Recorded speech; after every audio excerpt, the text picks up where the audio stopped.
नमस्कार, मैं डॉक्टर रजनी मीना। आज की कक्षा बीए पार्ट फर्स्ट ईयर और एमए प्रीवियस के पॉलिटिकल साइंस के विद्यार्थियों के लिए आयोजित की गई है और आज हमारे अध्ययन का विषय है गांधी जी के अनुसार राष्ट्रवाद व अंतर्राष्ट्रवाद।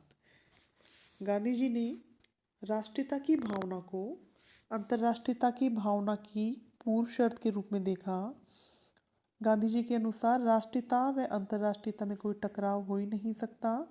गांधी जी का मानना था कि यदि हम अपनी अस्मिता अर्थात राष्ट्रीयता को खो देंगे तो हम अंतर्राष्ट्रीय हो ही नहीं सकते।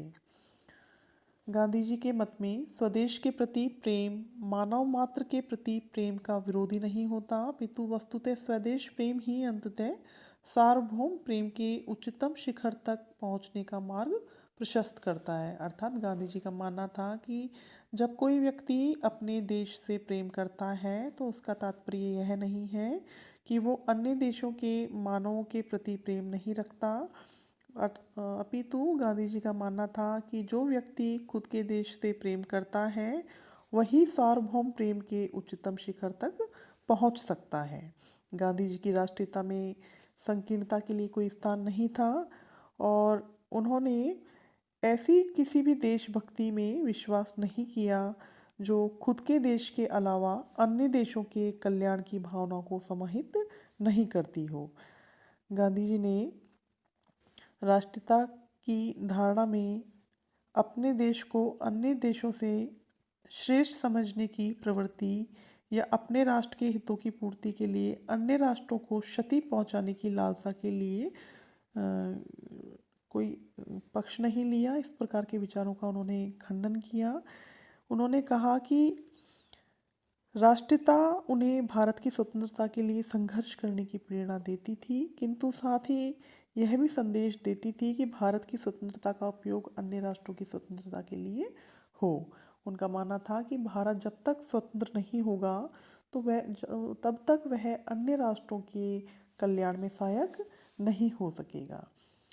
उनका स्पष्ट मत था कि राष्ट्रीयता के विचार के साथ सत्य और अहिंसा के आदर्शों का संयोग राष्ट्रीयता को अंतर्राष्ट्रीयता के विचार का ही एक चरण बना देगा, क्योंकि गांधी जी ने अहिंसा के सिद्धांत के अंतर्गत मनुष्यों को आपस में प्रेम से संचालित होने की बात कही, क्योंकि गांधी जी का मानना था कि प्रत्येक मनुष्य में ईश्वर के अंश विद्यमान होते हैं और एक मनुष्य का दूसरे मनुष्य से आध्यात्मिक रिश्ता होता है और प्रेम का रिश्ता होता है। इसलिए उनका यह स्पष्ट मत था कि राष्ट्रीयता के विचार के साथ जब सत्य और अहिंसा के आदर्शों का संयोग हो जाएगा तो राष्ट्रीयता को अंतर्राष्ट्रीयता के विकास के चरण के रूप में सहयोग मिलेगा।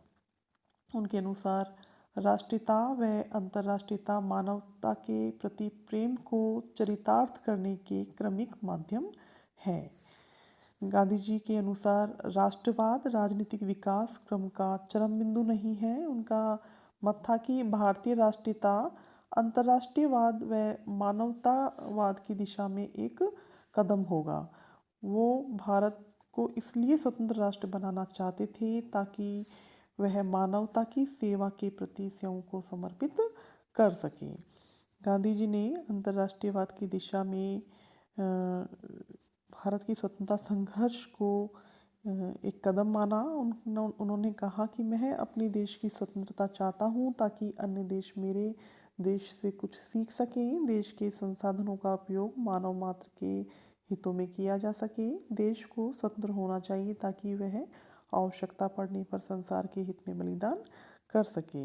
इस प्रकार गांधी जी के मत में सच्ची राष्ट्रभूमि में मानव मात्र के कल्याण की भावना समाविष्ट रही। गांधी जी ने संकीर्ण और एकांगी और आक्रामक राष्ट्रीयता का निषेध किया। गांधी जी ने वसुधैव कुटुंबकम के भारतीय आदर्श को अपने दर्शन में अपनाया। वे एक ऐसी अंतर्राष्ट्रीय व्यवस्था की कल्पना करते थे जिसमें समता, न्याय, शांति, बंधुत्व और मानव मात्र की एकता पर आधारित व्यवस्था हो।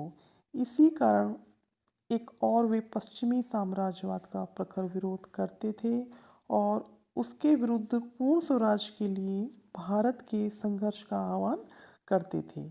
वहीं वे राष्ट्रीय राज्य को मानव के राजनीतिक विकास का अंतिम बिंदु मानने को सहमत नहीं थे, क्योंकि उनका मानना था कि जब व्यक्ति राष्ट्रीय होगा या राष्ट्रवाद को अपनाएगा, तभी वह अंतर्राष्ट्रवाद के विकास में एक चरण साबित हो सकेगा। एक राष्ट्र जब स्वतंत्र होगा, तभी वह अन्य राष्ट्रों के कल्याण के लिए खुद को समर्पित कर सकेगा। इस प्रकार हम कह सकते हैं कि गांधी जी की जो राष्ट्रवाद और अंतर्राष्ट्रवाद के संबंध में विचार थे, वो एक व्यापक अवधारणा के रूप में थे। आज की कक्षा यहीं तक। धन्यवाद।